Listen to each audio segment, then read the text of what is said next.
예수님께서 로마 군병들에게 희롱을 당하신 후에 이제 끌려가십니다. 십자가를 지고 갈보리 언덕을 올라가십니다. 예수님은 이미 기진맥진한 상태인데 어떻게 십자가를 지고 그 높은 언덕을 올라갈 수 있을까요? 한 걸음씩 걸음을 옮기시지만 아직 갈 길이 너무 멀었습니다.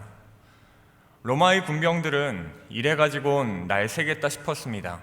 그래서 주위에 있던 한 사람에게 십자가를 대신 지게 합니다. 그는 구레네에 살던 시몬이란 사람이었는데 명절을 지키러 예루살렘에 왔다가 얼떨결에 예수님의 십자가를 대신 지고 가게 된 것이죠.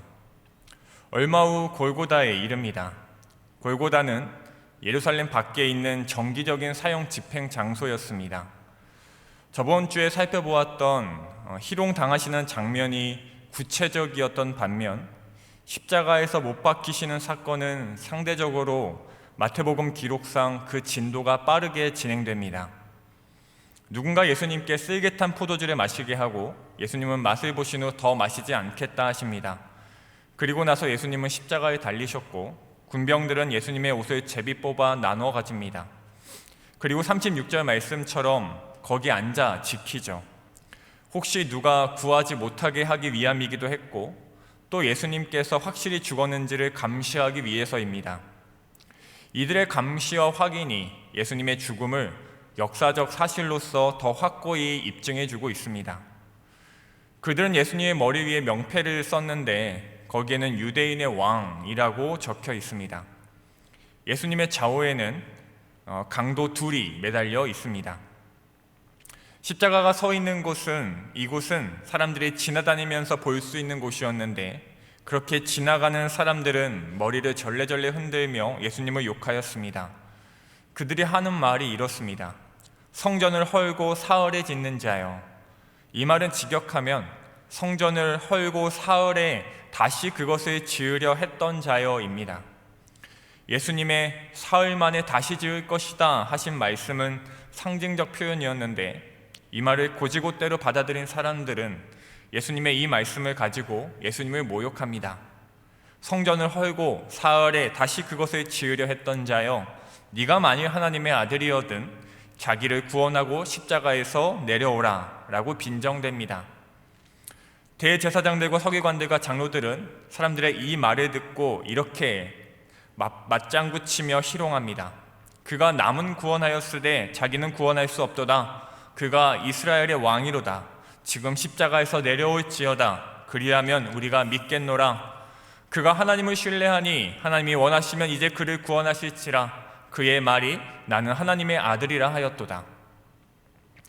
예수님은 오늘 본문에서 이렇게 십자가에 못 박히시고 모욕을 당하십니다. 저는 이 본문을 통해 사랑하는 성도님들과 십자가에 대해서 나누고자 합니다. 십자가에 대하여서는 수백 번, 수천 번, 수만 번 들으셨고 묵상하셨기에 오늘 드리는 이 질문이 식상하시고 새롭지 않고 감흥이 없으실지도 모르겠지만 그럼에도 이 질문들을 다시 한번 우리 스스로에게 해보았으면 합니다. 나에게 십자가는 어떤 의미인가? 나는 어제 십자가를 묵상하였는가? 나의 오늘의 삶에 예수 그리스도의 십자가가 있는가? 내 삶에 새겨진 십자가가 희미하다면 나는 십자가를 잊어버린 그리스도인인가? 아니면 십자가를 잃어버린 그리스도인인가? 저는 제가 십자가를 잊어버린 그리스도인이 되지 않기를 정말 간절히 소망합니다만 그보다 더 겁나는 것은 십자가를 잃어버린 그리스도인이 될까 봐서입니다. 방금 전에 말씀드린 십자가에 대한 질문들을 저 스스로에게 해보았을 때 저는 쉽게 긍정적인 답을 할 수 없었고 꽤나 부정적으로, 조금 많이 심각할 만큼의 대답을 할 수밖에 없었습니다. 저는 어제 십자가를 묵상하지 않았고 저의 어제의 삶에는 십자가가 딱히 보이지 않았습니다. 누군가는 그렇게 말씀하실지 모르겠습니다. 굳이 매일 매순간 십자가를 묵상할 필요가 있을까? 때때로 묵상하고 때때로 기억하며 고난주간을 기념하여 잘 보내고 성찬할 때 주님의 찢기심과 피 흘리심을 묵상한다면 충분할지는 몰라도 부족하다고 말할 수는 없지 않을까?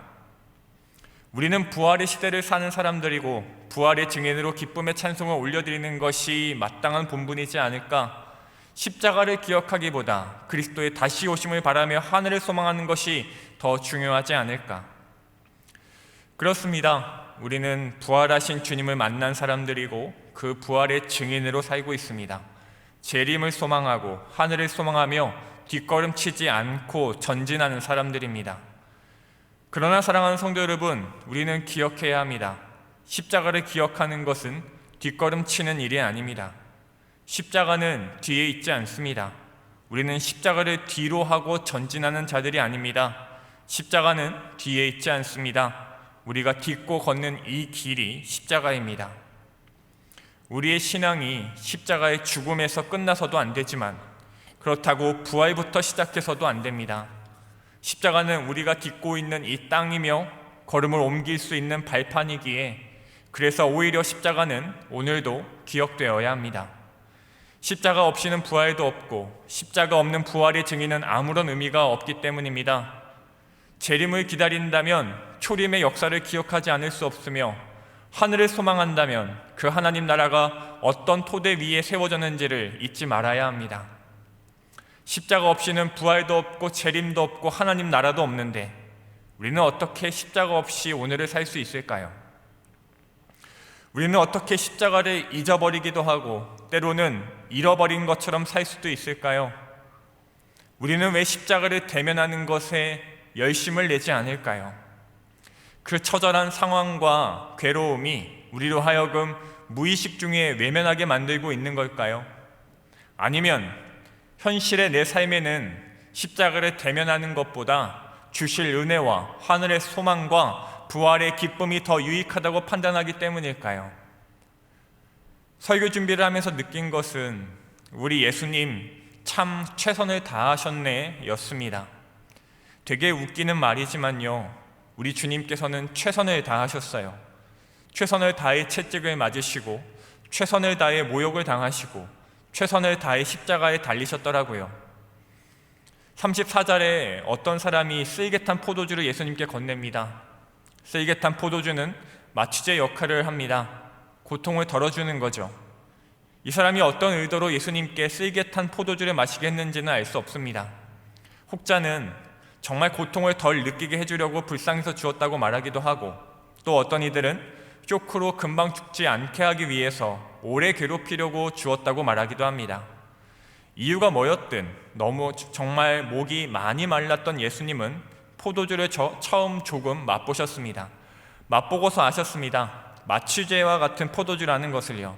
그래서 예수님은 그 포도주를 거절하십니다. 왜일까요? 어떤 신학자는 그 의도를 이렇게 표현합니다. 주어진 고난을 온전히 받아들이기 위해서. 쓰이게 탄 포도주를 마신다고 십자가의 대속이 취소되거나 그 효력이 약해지는 것도 아닐 텐데, 완전한 신이시지만 완전한 인간이셨던 예수님은 일말의 여지도 남기고 싶지 않으셔서 포도주를 마시지 않으십니다. 고통을 그대로 두셨습니다. 예수님은 최선을 다하여 십자가를 대면하셨습니다. 머리에선 가시관으로 인해 피가 땀처럼 흘러내리고 온몸에는 채찍에 맞은 상처로 인한 고통 때문에 정신을 잃기 일보 직전이며, 여기까지 걸어오며 흘리신 피의 흔적을 봤을 때 당장 과다출혈로 죽어도 이상하지 않은 상태였지만 예수님은 기어이 골고다에 도착하여 십자가에 오르십니다. 사랑하는 성도 여러분, 우리가 십자가의 무게를 느낄 수 있었으면 좋겠습니다. 구멍난 모래주머니를 달고 뛰는 사람처럼 나도 모르게 조금씩 모래가 새어나가서 어느새 내가 모래주머니를 달고 뛰었었는지 생각도 안 나는 무지한 자가 되지 않기를 소망합니다. 우리는 최선을 다하여 십자가를 묵상해야 합니다. 열심을 내어 십자가를 기억해야 합니다. 저는 십자가를 기억하는 것은 숨을 참는 것과 비슷하다고 생각합니다. 숨을 참는 것은 힘이 듭니다. 오래 참으면 괴롭습니다. 그래서 우리는 금방 다시 숨을 쉴 수밖에 없습니다만 괜찮습니다. 숨을 참는다고 심장이 멈추지는 않습니다. 오히려 반대죠. 숨을 참을 수 있다는 것은 숨을 쉴 수 있다는 것을 의미합니다. 숨을 쉴 수 있다는 것은 내 심장이 여전히 쿵쾅거리며 뛰고 있다는 것을 말해줍니다. 십자가를 기억한다는 것은 내 영혼이 살아 숨쉬고 있다는 것을 의미하며 내 안에 그리스도께서 살아계심으로 그 예수의 심장이 쿵쾅거리며 뛰고 있다는 것을 말해줍니다. 오늘 십자가를 마음에 두시는 일에, 그 십자가를 기억하시는 일에 머뭇거리지 마십시오. 우리가 이 일에 머뭇거리기에는 예수님은 너무 최선을 다해 십자가를 지셨고 이 십자가는 너무 명확하게도 나를 위해 골고다에 세워졌습니다. 예수님께서 십자가를 지신 이유, 그 이유의 당사자인 우리가 해야 하는 일은 복잡하지 않습니다. 그 십자가를 바라보는 것, 외면하지 않는 것뿐입니다. 오늘 본문은 마태가 기록한 것이죠. 십자가에 못 박히시는 내용은 사복음서에 모두 기록되어 있습니다만 오늘 마태처럼 그 못 박히심을 이렇게 간단하게 기록하는 사람은 없습니다. 사실 마태는 어땠을까요? 이 글을 기록할 때 어떤 기분이었을까요? 예수님께서 십자가에서 돌아가실 때 아무것도 할 수 없었던 제자입니다. 베드로만 배신한 게 아니죠. 모두가 도망자였고 배신자였습니다. 그런 그가 예수님에 대한 기록을 하나하나 써내려갈 때 딱 이 부분에 와서 십자가에 못 박히시는 일을 기록하는 그 순간에 어떠했을까요? 추억을 회상하듯 글을 써내려갔을까요? 아니요. 한 글자 한 글자 써내려가는 것이 정말 많이 힘들었을 겁니다. 마태는 이 글을 한참 뒤에 기록하였지만 그러나 그 당시의 처참함과 괴로움은 이루 말할 수 없었을 겁니다. 그래서였을까요? 그는 참 간단하게 예수님의 십자가 못 박히심을 기록합니다. 35절에 그들이 예수를 십자가에 못 박은 후에 라는 기록이 다입니다. 손에 어떻게 못이 박혔는지, 그 못이 얼마나 길었는지, 발은 어떻게 박히셨는지, 어느 정도 높이에 달리셨고 예수님의 상태는 어떠하셨는지, 누가 어떻게 매달았으며 얼마나 처참했는지 마태는 기록하지 않았습니다. 혹자는 마태가 이 상황을 적나라하게 표현하는 것이 너무 힘들었을 것이다 라고 말합니다. 그래서 그가 고의적으로 십자가의 처참함을 외면했다고 말합니다. 하지만 저는 그렇게 생각하지 않습니다. 마태가 정말로 십자가를 외면하려고 했다면 마태복음을 기록하려고조차 하지 않았을 겁니다. 그는 십자가의 처참함을 외면하려 했던 것이 아니라 이 기록을 읽은 누군가들이 이 마태복음을 통해서는 다른 것에 집중하기를 원했기 때문입니다. 마태는 예수님께서 어떻게 못 박히셨는가 보다 그들이 못 박은 예수가 누구인지에 대해 더 집중합니다. 공교롭게도 오늘 본문에 나타난 많은 사람들의 모욕들은 예수님이 누구신지를 정확하고도 분명하게 말해줍니다. 유대인의 왕, 성전을 헐고 사흘에 짓는 자, 하나님의 아들, 구원하는 자, 이스라엘의 왕, 하나님을 신뢰하는 자. 마태는요, 우리가 십자가를 바라보며 못 박히심을 바라보며 십자가의 처참함을 생각하기를 원하지 않았습니다. 예수님의 괴로움을 단순히 감정적으로 공감하며 슬퍼하기를 원하지 않았습니다. 이 글들을 기록하며 마태가 우리에게 원하는 것은 우리가 십자가를 보며 두 가지를 생각하기를 원해서였습니다. 그것 중에 하나는 우리 죄의 처참함이며 또 하나는 예수 그리스도의 은혜와 하나님의 사랑입니다. 내 죄로 인하여 절망하여 헤어나오지 못하는 피폐한 죄책이 아니라 손톱으로 인해 피가 날지언정 주먹을 꽉 쥐고 이빨이 부서질지언정 입을 꼭 다물며 똑바로 뜬 두 눈으로 하는 나의 죄의 처참함의 확인입니다.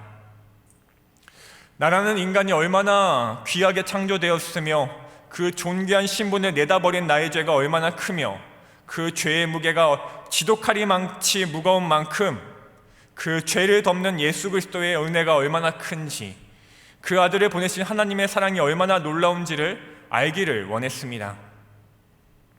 사랑하는 성도 여러분, 하나님의 사랑이 얼마나 큰가요? 우리는 여호와 이레의 하나님을 찬양하며 나를 위해 예비하신다는 귀한 복의 약속을 믿고 살아가지만 사실 그 여호와 이레의 말씀이 구약에서 선포되어질 때 그것은 곧 수풀에 걸린 어린 양이 아니라 오늘 이렇게 십자가에 매달리시는 독생자를 의미한다는 것을 우리는 이미 알고 있지 않나요? 아브라함은 공중에서 이삭을 향한 그 칼을 멈췄지만, 아니 정확히는 멈춰졌지만, 하나님 아버지는 독생자를 향한 칼을 멈추지 않으셨다는 것을 우리는 너무 잘 알고 있지 않나요? 우리는 외면할 수 없습니다. 십자가를 바라보아야 합니다. 그리고 확인해야 합니다. 내가 얼마나 큰 죄인인지, 예수님의 은혜가 얼마나 큰지, 하나님의 사랑이 얼마나 말도 안 되는지 확인해야 합니다. 이것이야말로, 십자가야말로, 그 예수님의 고난이야말로 우리가 드리는 이 예배의 근간이며 바탕이고 중심 재료이기 때문입니다. 요한계시록 5장 9절에서 12절 말씀을 한 절씩 읽고 마지막 절을 같이 읽겠습니다. 저부터 요한계시록 5장 9절 말씀부터 읽겠습니다. 그들이 새 노래를 불러 이르되 두루마리를 가지시고 그 인봉을 떼기에 합당하시도다. 일찍이 죽임을 당하사 각 족속과 방언과 백성과 나라 가운데서 사람들을 피로 사서 하나님께 드리시고,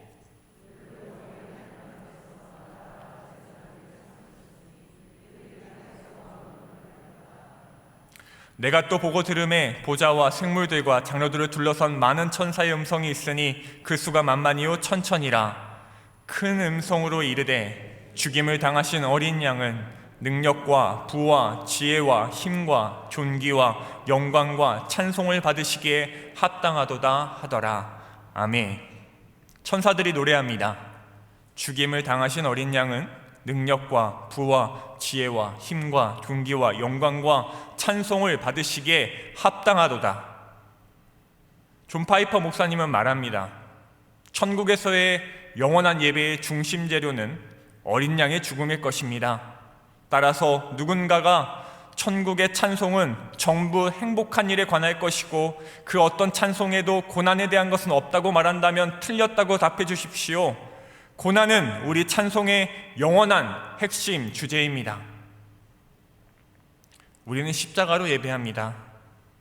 우리가 딛고 있는 이 땅이 십자가로 만들어졌듯이 이 땅의 교회들이 십자가 위에 세워졌습니다. 그럼 우리가 오늘을 살 때 십자가 없이 산다는 것은 모순입니다. 십자가는 노란불과 같습니다. 교통신호에는 노란불이 있죠. 이 노란불은 걷고 있는 사람들에게는 필요하지 않습니다. 차를 타고 있는 운전자에게만 필요합니다. 차는 너무 빠르고 너무 위험하기 때문에 노란불이 필요합니다. 노란불은 왜 있을까요? 잘 멈추게 하기 위해서입니다만 궁극적으로는 잘 가게 하기 위해서입니다. 노란불을 보고 속도를 줄이지 않으면, 노란불이 됐는데도 엑셀을 거침없이 밟고 있으면 사고가 나고, 사고가 나면 목적지에 도착할 수 없습니다. 그러니 노란불은 잘 멈추게 하기 위해서인 동시에 잘 가게 하기 위해서 존재합니다. 우리는 신앙의 여정, 쉽지 않은 인생, 이 험난한 도로 위에서 속도를 내어 질주합니다. 하지만 이 길은 고속도로가 아니죠. 신의 한복판입니다. 그래서 우리는 노란불이 필요합니다. 나를 멈추게 해주고 나를 다시 잘 가게 해주는 노란불이 반드시 있어야 합니다. 사랑하는 성도 여러분, 우리에게 십자가가 필요합니다. 그런데 어떻게 우리는 이렇게 쉽게 십자가를 잊고 살고 때로는 잃어버린 것처럼 살고 있었을까요? 어린 양의 죽음이 천국에서 영원토록 예배의 중심 재료라는데 어떻게 우리는 십자가 없는 예배 속에서 십자가 없는 복을 구하고 십자가 없는 기도를 통해 응답을 구하고 있었을까요? 십자가를 통해서만 확인할 수 있는 나의 죄의 처참함 없이 우리는 어떻게 겸손해질 수 있었던 것이며 하나님의 형용할 수 없는 그 사랑을 어떻게 십자가 없이 충분히 알고 있다고 말할 수 있던 걸까요? 우리는 우리가 받은 복을 보며 하나님의 사랑을 기억하지만 하나님은 아들 손에 못자국을 보시며 우리에 대한 당신의 사랑을 기억하신다는 것을 왜 우리는 까맣게 잊고 살았던 것일까요? 우리가 이걸 잊어버리면 우리의 자녀들은 누구에게서 이 이야기를 들을 수 있을까요?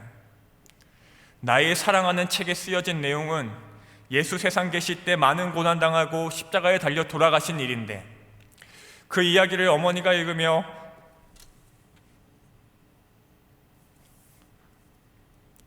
눈물 많이 흘린 것을 지금까지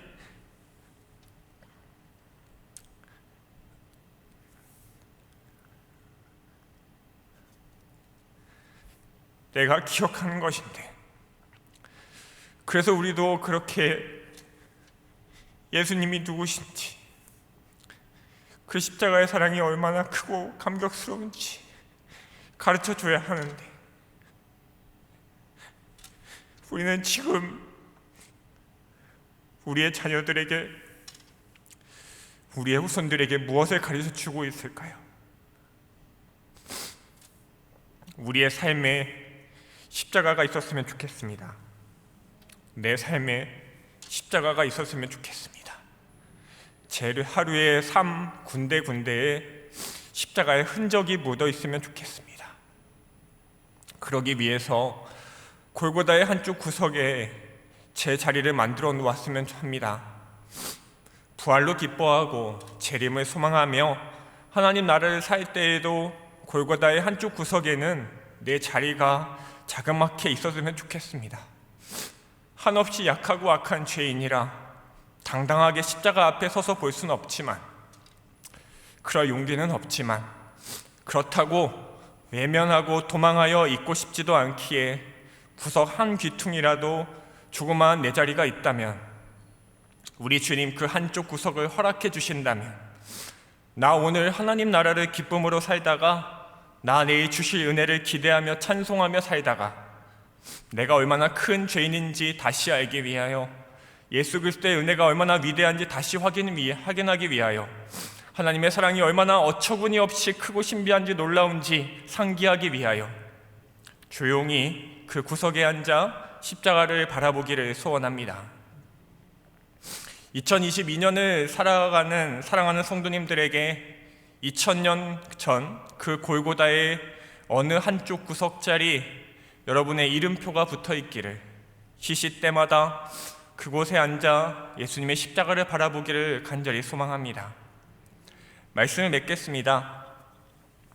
인터넷에서 이런 글을 본 적이 있습니다. 인생에 없는 세 가지라는 제목인데요, 그 세 가지는 이것입니다. 공짜, 비밀, 정답. 생각해보면 그렇죠. 이 세상에 공짜가 어딨나요?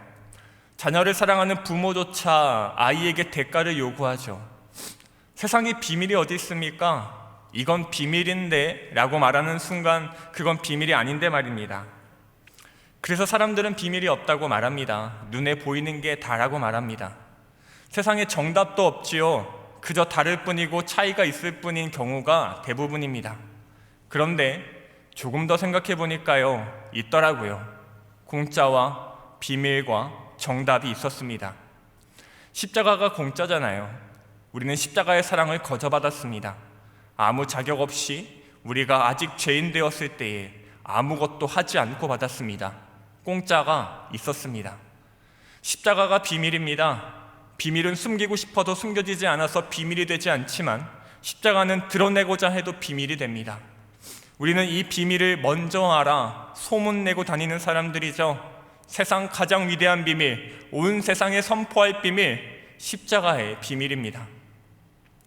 그리고 십자가는 세상 모든 질문에 대한 정답입니다. 어떤 사람들은 모든 답이 틀렸다고 말하고, 어떤 사람들은 모든 답이 맞다고 말하지만 둘 다 틀렸습니다. 세상에는 정답이 있습니다. 진리가 존재합니다. 그 진리의 최고봉, 모든 문제의 해답이 여기에 있습니다. 십자가에 달리신 예수님께 있습니다. 그러고 보니 우리는 세상에 없다는 세 가지를 모두 갖고 살고 있었나 봅니다. 그들에게는 없는 공짜와 비밀과 정답이 우리에게 있습니다. 사랑하는 성도 여러분, 있다면 있는 것처럼 살기를 소망합니다. 십자가를 가졌다면 가진 자처럼 살기를 소망합니다. 십자가를 기억하시고 십자가를 묵상하시고 나의 죄악을 처절히 직시하여 회개하는 기쁨을 누리고, 그보다 한없이 크신 우리 하나님의 사랑을 또 경험하시기를, 그렇게 오늘도 골고다의 한쪽 구석에서 주님 앞에 나아가시기를 간절히 소망하며 축복합니다. 기도하겠습니다. 자비로우신 하나님 아버지, 감사합니다. 우리를 창조하여 생명을 허락하신 것도 모자라 죄인된 우리를 예수 그리스도를 통해 구원하여 주시고, 새 창조된 피조물로 하나님의 자녀로 하나님 나라를 살게 하시니 감사드립니다.